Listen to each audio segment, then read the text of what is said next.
لوگوں پر جدوجہد کرنے کی، وہ بھی بس روز یہی بتاتے ہیں کہ میٹھا بولنے کا نام اخلاق ہے، میٹھا بولتے رہو چھریاں بھی مارتے رہو، میٹھا بھی بولتے رہو اور ناجائز بھی کھاتے رہو، میٹھا بولتے رہو۔ بھئی میٹھا تو بندے ٹریننگ سے بھی بولتے ہیں، ٹریننگ سے بھی بولتے ہیں، لاکھوں روپیہ تنخواہ ہوتی ہے جہاز کے عملے کی، لاکھوں میں، لیکن جو 9,500 کی ٹکٹ لے کے بھی جہاز میں چڑھتا ہے، جہاز کا عملہ اس سے بھی میٹھا ہی بولتا ہے۔ یہ اخلاق نہیں ہوتا، یہ ان کی ٹریننگ ہوتی ہے، یہ ان کی ڈیوٹی ہے۔ میری بات کی سمجھ آ رہی ہے؟ اخلاق کے حسنہ، عادات کا سنورنا اور میٹھا بولنا اخلاق کا حصہ ہے، لیکن کل اخلاق نہیں۔ یا آپ چلے جائیں سیالکوٹ کی کسی دکان سے، بہت مہنگی کپڑے والی دکان پہ جائیں، جس سیل مین کی 60,000 روپیہ تنخواہ نہ، اس سے کہیں تھان اتار کے دکھا، وہ دکھائے گا یہ نہیں مجھے چاہیے، وہ ایک اور دکھائے گا، نہیں تیرے پاس ہے ہی نہیں، کہتے نہیں چچا ٹھہرو میں نے کچھ پیچھے بھی رکھے ہوئے، وہ بھی نکال کے لے آیا، سارے اس نے دکھائے۔ تو آپ نے کہا یار بیٹے تو نے میرا وقت ہی ضائع کرایا ہے۔ بھئی آپ کا وقت ضائع، وہ جو تھک گیا 100 تھان کھولا ہے وہ نہیں ضائع ہوا، وہ وقت ہی ضائع، تیرے پاس نہیں۔ تو وہ پھر بھی نہیں سخت بولتا، کیونکہ اس کے مالک نے ٹریننگ کی ہے، اس کی سخت نہیں بول رہا۔ وہ کہتا ہے چاچا جی کل مال آنا ہے، آپ پرسوں چکر لگائیے گا، ایسے ہوتا ہے نا جی۔ تو یہ اخلاق نہیں، یہ کیا ہے؟ یہ ٹریننگ ہے۔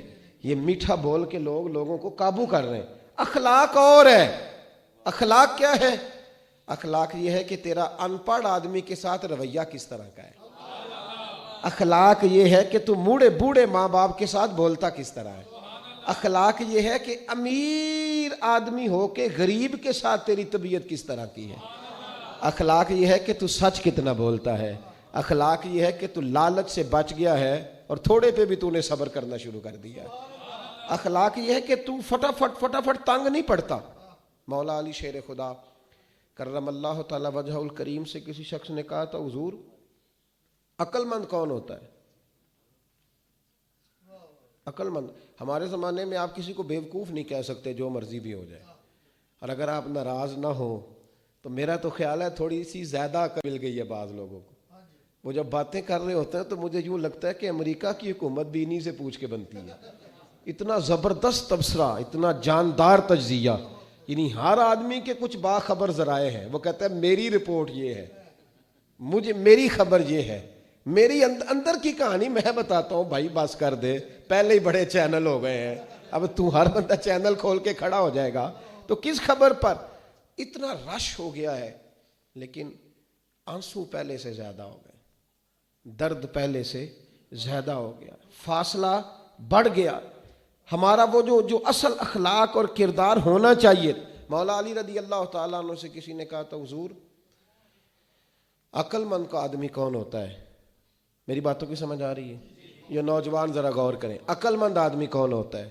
تو حضرت علی فرمانے لگے جسے جاہلوں سے گزارا کرنا آ جائے، جو ان پڑھ آدمی سے گزارا کرے۔ دیکھیں نا بھئی، یہ تو بڑا آسان کام ہے کہ بندہ کہے جی اس گاؤں میں کوئی پڑھا لکھا نہیں جی، جاہل ہے سارے، یہ تو آسان کام ہے، جان چھوٹ گئی، ختم ہو گیا، سارے جاہل ہیں، میں اکیلا پڑھا لکھا ہوں، میں کیا کروں، چھوٹ گئی جان۔ میری طرح جس نے کچھ چند دن مدرسے میں گزارے ہیں وہ کہے جی بس کوئی پتہ نہیں لوگوں کو دین کا، تو چھوٹ گئی جان، ختم ہو گئی بات، کسی کو بھی نہیں پتہ، سب جاہل ہیں۔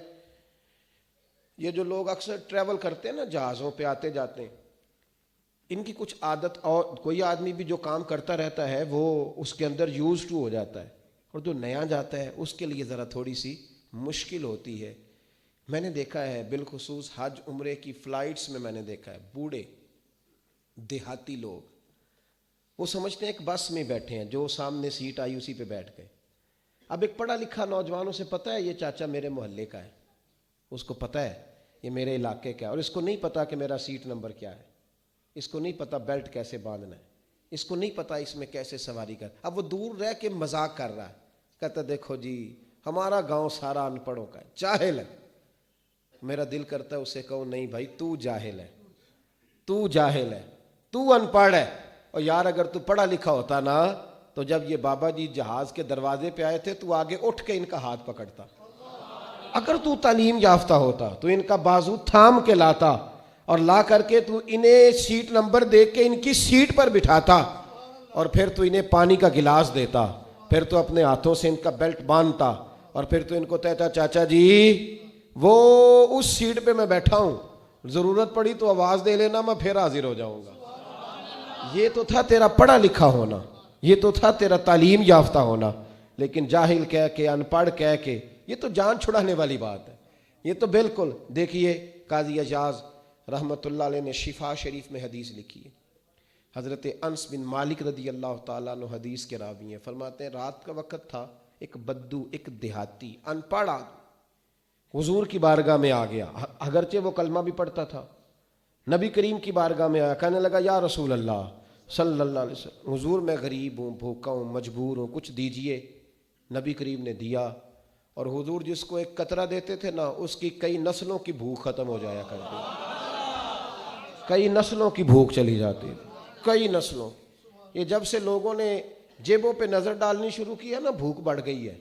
بندوں کی جیبوں پہ جو نظریں رکھتے ہیں تو بھوک بڑھ گئی ہے۔ جب سے نعت خانے اور خطیب نے دیکھنا شروع کیا ہے نا کہ نوٹوں کی دتھی کس کے پاس ہے، اس وقت سے بھوک زیادہ ہو گئی ہے۔ اگر توجہ رسول اللہ کی عطا پہ رہتی نا تو پھر تو کئی نسلوں کی بھوک ختم ہو جانی۔ بھوک بڑھتی ہے جب لوگوں پہ توجہ رہتی ہے۔ کرو مدح اہل دول رضا، اور پڑے اس بلا میں میری بلا، میں گدا ہوں اپنے کریم کا، میرا دین پارا نہ نہیں۔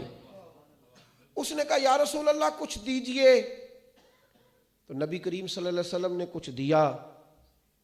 اب ہمارے ہاں جب کوئی دیتا ہے تو فوراً وہ مطالبہ بھی کرتا ہے میرا احسان بھی مانو، میری تعریف بھی کرو، میرے پل بھی باندھو۔ وہ جس نے محفل کے اشتہاروں کے پیسے دیے ہوتے ہیں وہ بھی کہتا ہے میرا نام لو، اور جس نے دیگوں کے پیسے دیے ہوتے ہیں اس کا بھی نام نہ لے تو وہ بھی ناراض ہو جاتا ہے، اور جس نے ٹائلیں لگوائی ہوتی ہیں اس کا بھی کسی ٹائل پہ نام لکھنا ہی پڑتا ہے۔ یہ ساری مجبوریاں اپنی جگہ پہ قائم رہتی ہیں، کیا کیا جا سکتا ہے؟ جب دیا نا اس کو، اس نے بجائے تعریف کرنے کے پتہ کیا کہا؟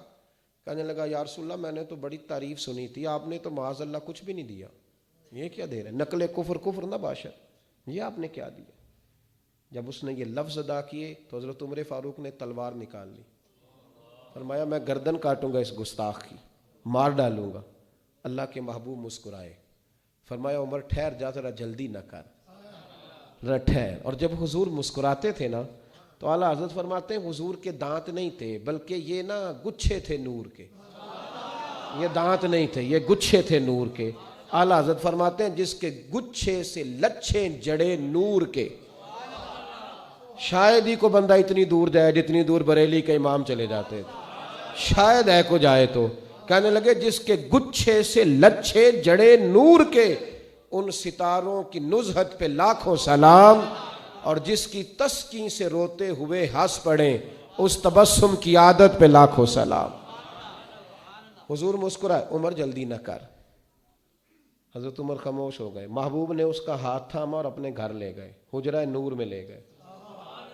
پہلے کھجوریں کھلائیں، سرکہ کھلایا، پھر اللہ کے محبوب نے دودھ پلایا۔ سیر ہو گیا تو نبی کریم نے جتنا دیا تھا نا اس سے ڈبل دیا، پھر تھوڑا اور دیا، پھر تھوڑا اور دیا۔ کہنے لگا حضور بس کریں، اب تو مجھ سے اٹھایا بھی نہیں جائے گا، اب تنگی یہ داماں پہ نہ جا، اور بھی کچھ مانگ ہے آج وہ مائل بات آ، اور بھی کچھ مانگ۔ فرمایا حضور اب نہیں میں اٹھا سکتا، بس کریں۔ حضور نے فرمایا اب تیرا کیا خیال ہے، اب تیرا کیا خیال ہے؟ کسی سے لڑائی نہ کرو، ڈنڈا نہ اٹھاؤ، اس کی رائے بدل دو۔ ہاں اس کی رائے بدل دو، اس کی رائے بدل جائے گی، اس کی رائے بدل دو، بدل جاتی ہے رائے۔ جب آپ کے پاس دلائل کی طاقت ہوتی ہے، جب کردار کی پختگی ہوتی ہے تو لوگوں کی رائے بدل جاتی ہے۔ حضور نے رائے بدل دی، اور میرے محبوب کا کمال یہ ہے کہ حضور نظریات بدل دیا کرتے تھے، خیالات اور سوچیں بدل دیتے تھے، رائے بدل جاتی تھی۔ رائے بدل گئی، کہنے لگا یا رسول اللہ میں نے آپ جیسا سخی نہیں دیکھا دنیا میں کوئی۔ حضور میں نے نہیں، میرے کریم سے گر قطرہ کسی نے مانگا دریا بہا دیے ہیں۔ یہ دربے نہیں ہے جی، در بے بہا دیے ہیں۔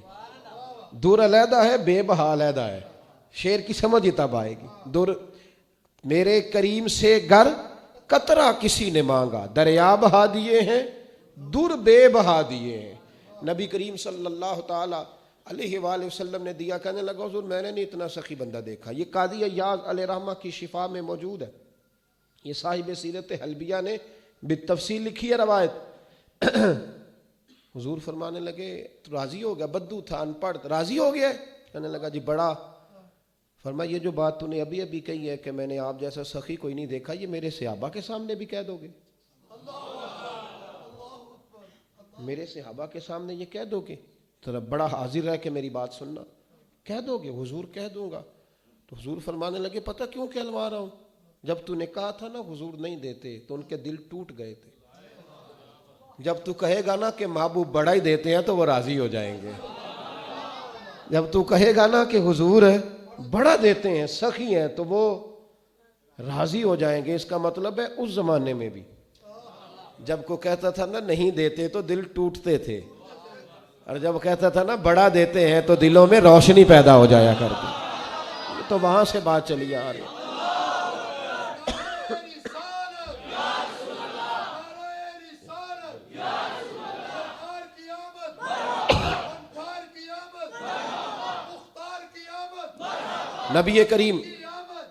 نبی کریم صلی اللہ تعالی علیہ وسلم باہر لائے، صحابہ بیٹھے تھے، حضرت عمر بھی تھے، حضور انہیں باہر لائے، اس صحابی کو، بدو کو۔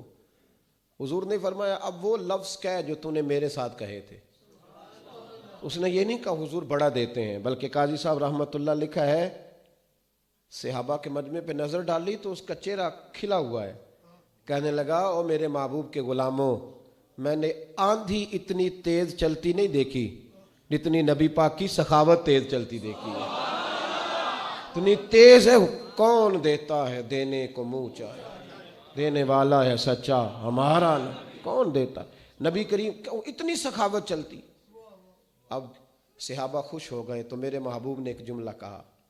محبوب کریم فرمانے لگے عمر، پہلے جو اس نے کہا تھا نا اس حالت میں تم اسے مار دیتے تو جہنم میں جاتا، لیکن جس عقیدے پر یہ اب ہے، اب دنیا سے جائے گا تو اللہ اسے جنت عطا کرے گا۔ اور نبی کریم علیہ السلام نے ایک مثال دی جو بڑی سمجھنے والی ہے، بڑی غور کرنے والی۔ حضور جب انہیں سمجھا لیا، بات واضح کر لی، تو اب محبوب فرمانے لگے میری اور تمہاری مثال، یعنی میری اور اپنی امت کی مثال۔ فرمایا میری اور تمہاری مثال اس آدمی کی طرح ہے جس کی اونٹنی بھاگ گئی تھی، کھلی تھی، ناک سے نکیل نکلی تو باہر نکل گئی، بھاگ گئی۔ لوگ اس کو پکڑنے کے لیے دوڑے، کوئی نیزہ مارتا تھا، کوئی ڈنڈا مارتا تھا، کوئی کسی طریقے قابو کرتا تھا، لیکن وہ زخمی ہو گئی پر کسی کے قابو نہیں آ رہی تھی، بلکہ اور بدکتی تھی اور بھاگتی تھی۔ یہ میرے محبوب کا فرمان ہے۔ حضرت انس بن مالک کہتے ہیں یہ باتیں کہتے کہتے نا میں دیکھ رہا تھا حضور کی آنکھوں میں آنسو بھی بھرنے لگے۔ محبوب فرمانے لگے پھر اچانک اس اونٹنی کا مالک آ گیا، مالک آ گیا اور لوگوں سے کہنے لگا پیچھے ہٹ جاؤ، کیا تم نے میری اونٹنی کا حال کر دیا ہے، پیچھے ہٹو۔ حضور فرماتے ہیں اس نے زمین سے تھوڑا سا چارہ اٹھایا، اپنی اونٹنی کو دکھایا تو کہتے ہیں اونٹنی دوڑتی ہوئی اپنے مالک کی طرف آئی۔ اس نے بغیر کسی اور کی مدد لیے اونٹنی کی پشت پر ہاتھ پھیرا اور پھر اکیلے ہی اس کے ناک میں نکیل ڈال دی اور سوار ہو کے چلتا بنا۔ محبوب فرمانے لگے میری اور تمہاری مثال اس آدمی کی طرح جس کی اونٹنی بھاگ گئی، زمانے نے کوشش کی پر قابو نہیں آئی۔ وہ آدمی کہنے لگا اونٹنی میری ہے تو سنبھالنے کا طریقہ بھی مجھے ہی آتا ہے۔ گویا حضور فرمانے لگے امت میری ہے تو سنبھالنے کا طریقہ بھی مجھے ہی آتا ہے، یہ میرے ہیں تو مجھے پتا ہے۔ رب حبلی امتی کہتے ہوئے پیدا ہوئے، یا اللہ مجھے ہی دے دے، مجھے ہبہ کر دے، میں سنبھال لوں گا۔ مجھے پتا ہے میں بڑے بڑے بڑے بڑے لوگ ہیں جو نہیں سنبھالے جا سکتے، آپ یقین کریں نہیں سنبھالے جاتے، سارے مل کے بھی کہیں تو سنبھالے، لیکن حضور نے فرمایا میرے ہیں میں سنبھال لوں گا۔ رب حبلی امتی کہتے ہوئے پیدا ہوئے، آقا نے فرمایا کہ بخشا الصلاۃ والسلام۔ یاد رکھنا رسول کریم نے ہمیں سکھایا ہے کہ تو دیکھ تو گزارا۔ یہ گھروں میں لڑائی کس کی وجہ سے ہوتی ہے؟ بیوی کی وجہ سے کہ خاوند کی وجہ سے؟ بیوی کی وجہ سے؟ خاوند کی وجہ سے نہیں، جب بھی لڑائی ہوتی ہے خاوند کی وجہ سے ہوتی ہے۔ ابے کون کورن لگ پہ دے، ناراض ہو گئے۔ یہ معاملہ جب بھی خراب ہوتا ہے نا خاوند کی وجہ سے ہوتا ہے، عورت کی وجہ سے نہیں۔ چلیں کوئی بات نہیں، گھر نہ بتانا جی جا کے بات آؤ، ہنسے نہیں زیادہ مسجد میں، گھر نہ بتانا، لیکن بات صحیح ہے جو میں کہہ رہا ہوں، اس پر دلیل رکھتا ہوں میں. کیوں بھلا؟ اس لیے کہ عورت کی تو عقل آدھی ہے، وہ تو